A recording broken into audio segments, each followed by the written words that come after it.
इस कहानी के सभी पात्र और घटनाएं काल्पनिक हैं, जिसका किसी भी व्यक्ति या घटना से कोई संबंध नहीं है। यदि किसी घटना के साथ इसकी समानता होती है, तो इसे मात्र एक संयोग कहा जाएगा।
दिग दिगंत और अनंत तक गूंजायमान है। ब्रह्मनाद है विधि का वो अटल विधान है। धर्म की अधर्म पर विजय का वो प्रमाण है। जायमान है वो अटल विधान है। विजय का वो प्रमाण है। ब्रह्मांड का महान योद्धा आर्यमान है।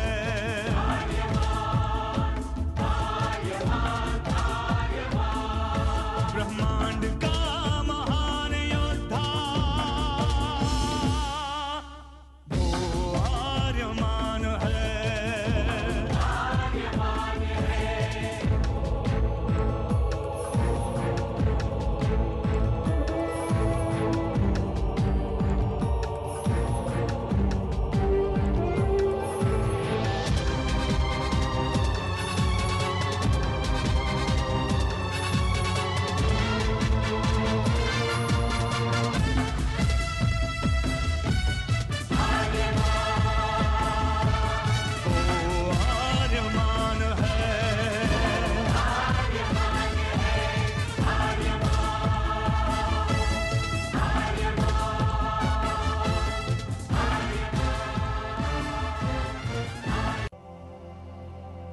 अनंत असीम ब्रह्मांड, अद्भुत, विशाल, विराट, जहां असंख्य आकाश गंगाएं प्रतिक्षण बनती रहती हैं, मिटती रहती हैं।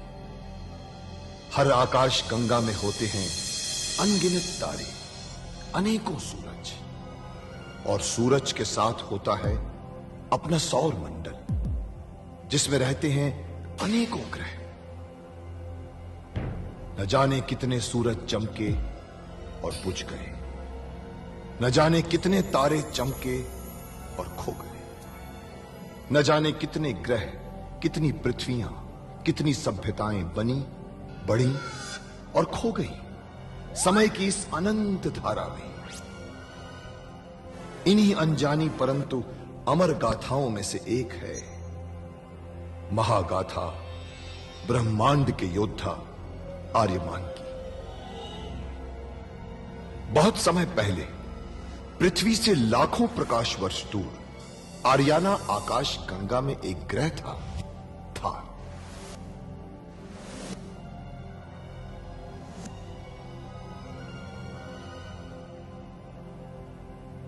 थार एक रेगिस्तान था, पानी की बूंद नहीं थी, फिर भी पूरे ब्रह्मांड के लिए मूल्यवान था थार, क्योंकि थार में थी ऐसी खाने जहां से दुर्लभ जीवनदायी पदार्थ निकलता था, जिसे थारस कहते थे।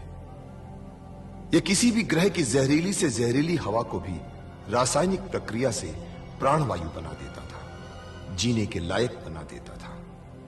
कहावत थी, थारस जिसके वश में, पूरी आकाश गंगा उसके वश में। आर्याना आकाश गंगा की संरक्षक संस्था ओमियान के नियमों के अनुसार थारस को कोई भी व्यक्ति अपने वश में नहीं कर सकता था। यहां तक कि थार ग्रह का राजा जारांत भी नहीं। राजा होते हुए भी जारांत अपना राज्य गणतंत्र प्रणाली से चलाता था। खानों से निकलने वाले थारस का 25% भाग ही थार ग्रह के हिस्से में आता था। बाकी का हिस्सा ओसेक अंतरिक्ष संगठन में चला जाता था।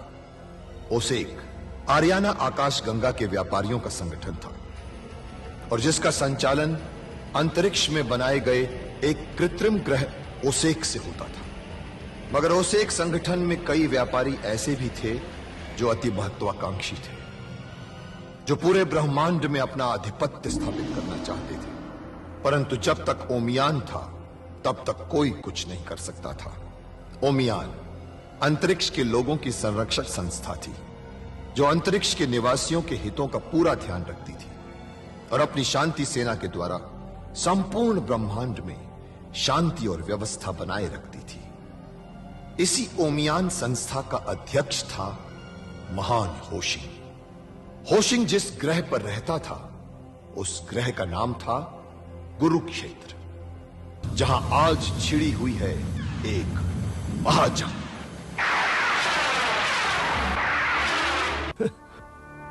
जब पहला ब्रह्मांड युद्ध हुआ था तब मैंने चंद्रहास को देखा था। वो एक अद्भुत अस्त्र है। जब वो प्रज्वलित होती है तो ऐसा लगता है जैसे सैकड़ों सूरज एक साथ उदय हो गए हो। उसकी छाया में भी इतना तेज है कि भूमि के जिस हिस्से पर वो पड़ती है वो थारस बन जाती है। हाँ, यह बात तो महान होशिंग ने भी मुझे बताई थी।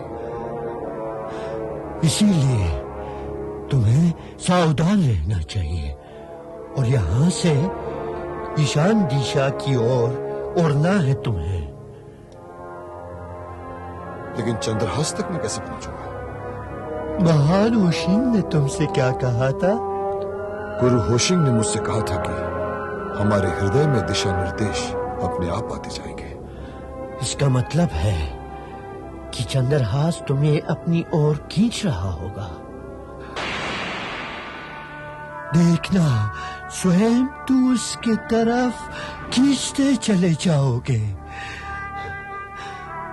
परंतु याद रहे बाधाएं अवश्य आएंगी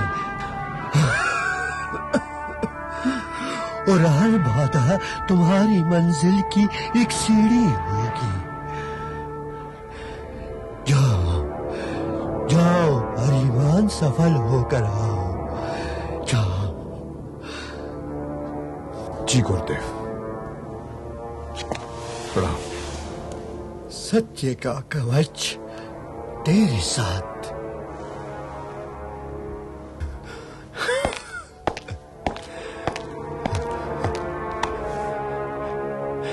सत्य का कवच तेरे साथ आर्यमान।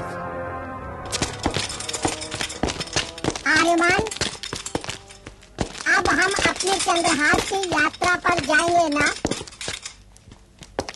हाँ, परंतु मैं समझता हूं कि उससे पहले पेट पूजा कर ली जाए। बहुत भूख लगी है। कहाँ चलेंगे? चलते हैं उसी भोजनालय में। उन्हीं गुंडों के बीच? हाँ, देखे तो सही कि खाते क्या है वो लोग। आओ।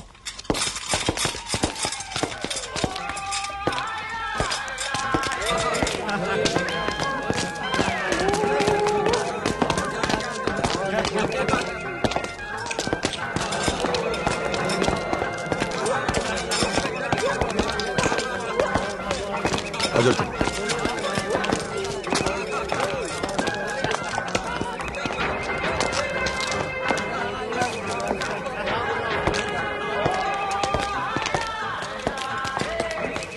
क्या चाहिए? खाना मिलेगा? अगर खाना चाहिए तो इस यंत्र मानव को बाहर करो। क्यों? क्योंकि यहाँ हर प्राणी आ सकते हैं लेकिन यंत्र मानव नहीं। अरे पर ये मेरे बड़े भाई हैं। इसका बड़ा भाई है, बड़ा भाई। इसका बड़ा भाई है, बड़ा भाई।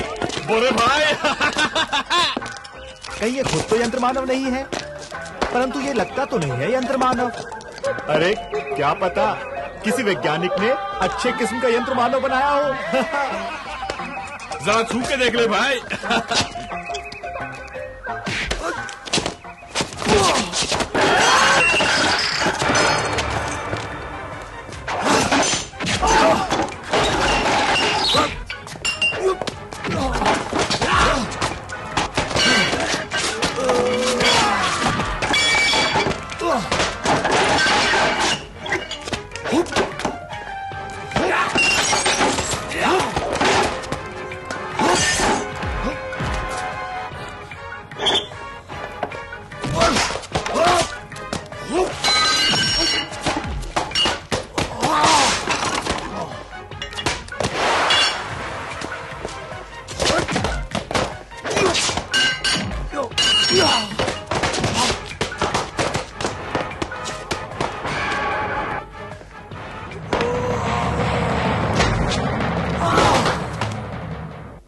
ये मुझे माल कमा कर देगा।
ये लड़की देखिए सरकार, ओए होए होए होए होए होए, आधी रात का सुरूर है सरकार। लेकिन एक बात है सरकार, ये लड़ नहीं सकती। अरे जब ये लड़ नहीं सकती तो मेरे किस काम की? अरे सरकार, लड़ नहीं सकती तो क्या हुआ, अब वो घर का काम वाम तो कर सकती है। अरे रुकिए तो सही, दूसरी लड़की दिखाता हूँ। जहाँ कह रहे हैं रुकिए तो सही सरकार। अरे शनि की महफिल में एक से एक हीरा है। ये लड़की देखिए, ओए होए होए होए होए, मरमरी सा बदन है, समझ रहे सरकार। और क्या आवाज है सरकार, मखमली आवाज, और नाचती है। ओए होए होए होए, क्या नाचती है सरकार, महफिलें लूट लेती है। देखिए ना, ओए होए होए होए होए होए। चलो मैंने इसे खरीदा, लेकिन इसके दाम कितने हैं? दाम की छोड़िए, छोड़िए दाम की। दाम तो ना के बराबर है, समझिए चीज आपकी हुई। और क्या चाहिए? अच्छा, मुझे एक अच्छा सा गुलाम चाहिए। गुलामों की तो नुमाइश है सरकार, एक से एक। आइए, आपको कैसा गुलाम चाहिए बस ये बताइए सरकार। एक अच्छा सा पट्टा नौजवान जिस पे लोग हजारों याबरू का दाव लगा सके। हजारों यापरू क्या, लाखों यापरू का दाव लगाएंगे सरकार। जरा नजर इधर घुमाइए। हाय हाय हाय, क्या बदन है सरकार, एक घूसा मारे तो दीवार गिरा दे, और पैर मारे तो धरती हिला दे सरकार। देखिए तो सही, एक नजर। अरे इस पर तो मैं एक कौड़ी भी ना दूं। आपको कैसा गुलाम चाहिए, आप बताइए तो सही। मेरी महफिल में सैकड़ों चीजें हैं। अरे एक अच्छा सा नौजवान जो आकर लड़े तो मैदान में लाखों की छुट्टी कर दे। आपको वो चाहिए? अब तो ये कहिए ना, आपको निडर, जाबाज, बहादुर जवान चाहिए।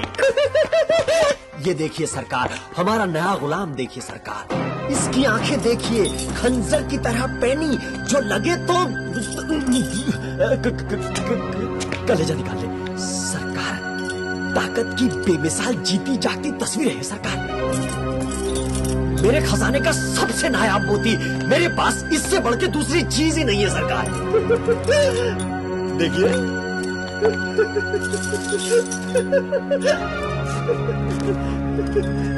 ये हुई ना बात। अरे ये दिखाया तुमने दमदार नौजवान। पट्टा। अच्छा, इसकी कीमत क्या लोगे? अरे कीमत की छोड़िए सरकार, ऐसा हीरा आपको कहीं नहीं मिलेगा। बड़ी मुश्किल से पकड़ा है मैंने इसको। अरे सरकार, ये तो अनमोल है, अनमोल मेरा ये जाबाज मोती। ये अनमोल है, ये तो बाद में पता चलेगा। लेकिन पहले ये बताओ कि इसकी कीमत मुझे कितनी देनी पड़ेगी?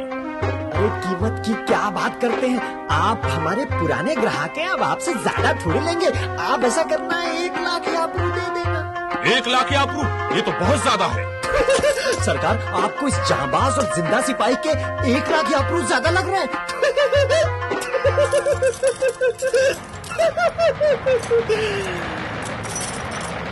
अरे सरकार, यकीन जानिए, इसको पकड़ने और काबू करने में हमारा जितना खर्च हुआ है ना, उसके बदले में 1 लाख याप्रू कुछ नहीं सरकार। अरे आप तो इससे करोड़ों याप्रू कमाएंगे सरकार, और हमारा इतना सा पैसा भी आपको नुकसान लग रहा है। अरे तुम्हारे नुकसान के हिसाब से अगर मैं खरीदारी करूंगा तो मुझे अपनी दुकान बंद करके घर में बैठना पड़ेगा। नाराज क्यों होते हैं? 1-2 हजार याप्रू ऊपर नीचे कर लेते। अरे 1-2 हजार याप्रू चाहिए तो मैं ऐसे ही दे दूंगा, लेकिन इसको धंधे के बीच में मत लाओ। धंधा करना है तो ठीक से बोलो। तो आप ही बोल दीजिए, चीज आपके सामने है, जाबाज सिपाही है। आपको क्या लगता है? मैं इसका 75,000 दे सकता हूँ। तो 75,000 तो बहुत ही कम है सरकार। तो थोड़ा तो बढ़ाइए। नहीं, इससे ज्यादा नहीं दे सकता। तो ठीक है, फिर चीज है, शनि की महफिल में आप आए, आपको खाली हाथ कहाँ जाने देंगे? आप दे दीजिए। ठीक है, तो ये लो तुम। पूरे 75 हैं। वाह सरकार।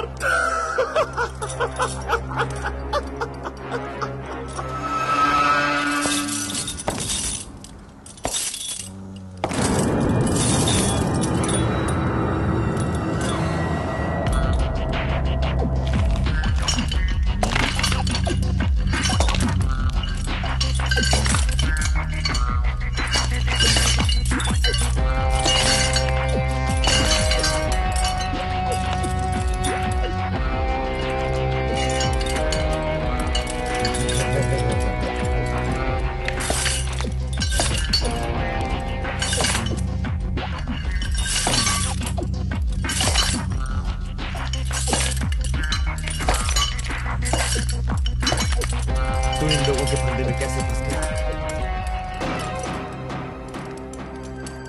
क्यों? क्योंकि तुम्हारी जिंदगी का आज आखिरी दिन है। तुम्हें कैसे मालूम? वो इसलिए कि कल तुम्हें मुझसे अखाड़े में लड़ाया जाएगा।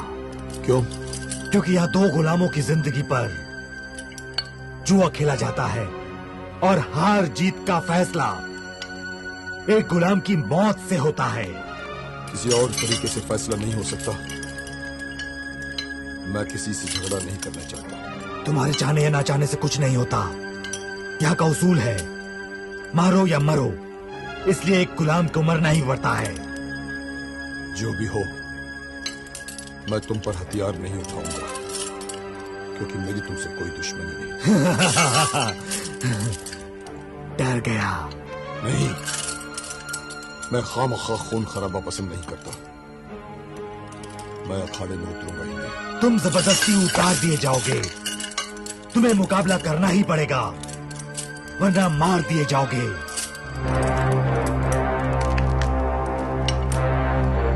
काफी वहशी खेल खेला जाता है। टाटू के मौत के अखाड़े में आप सबका स्वागत है। इस अखाड़े को मौत का अखाड़ा क्यों कहा जाता है, ये तो आप सब जानते हैं। क्योंकि इस मौत के अखाड़े में हर मुकाबला तब तक खत्म नहीं हो जाता है जब तक 2 मौत न हो जाए। आज फिर इस मौत के अखाड़े में एक खतरनाक, एक खूनी और एक दिल दहला देने वाला मुकाबला होगा, जिसकी हार जीत का फैसला दो लड़ने वाले गुलामों में से एक गुलाम की मौत पर होगा। जो जिंदा बचेगा वही जीतेगा, और जो जीतेगा वो योद्धा होगा, और वो योद्धा फिर एक और गुलाम से लड़ेगा। उसी तरह जिंदगी और मौत का खेल जारी रहेगा, और देखने वाले उसका मजा उठाएंगे। इस अखाड़े ने बहुत खून पिया है, बहुत खून। बस अब थोड़ी ही देर में हमारा ये खतरनाक खेल शुरू होने वाला है। आप भी इस सुनहरे मौके को मत गवाइए। दांव लगाइए, माल कमाइए। दांव लगाइए, माल कमाइए। दांव लगाइए, माल कमाइए। दांव लगाइए, माल कमाइए।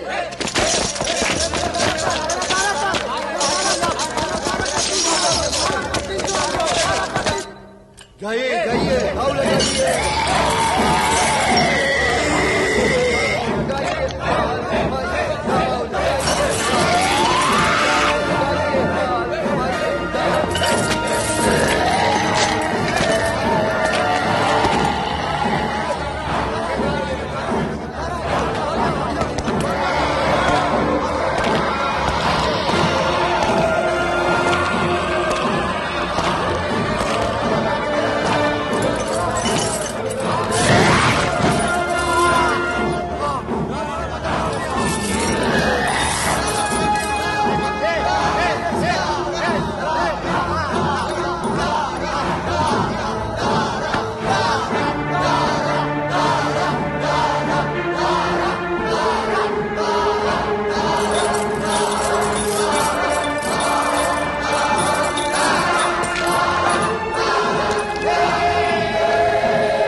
प्रचंड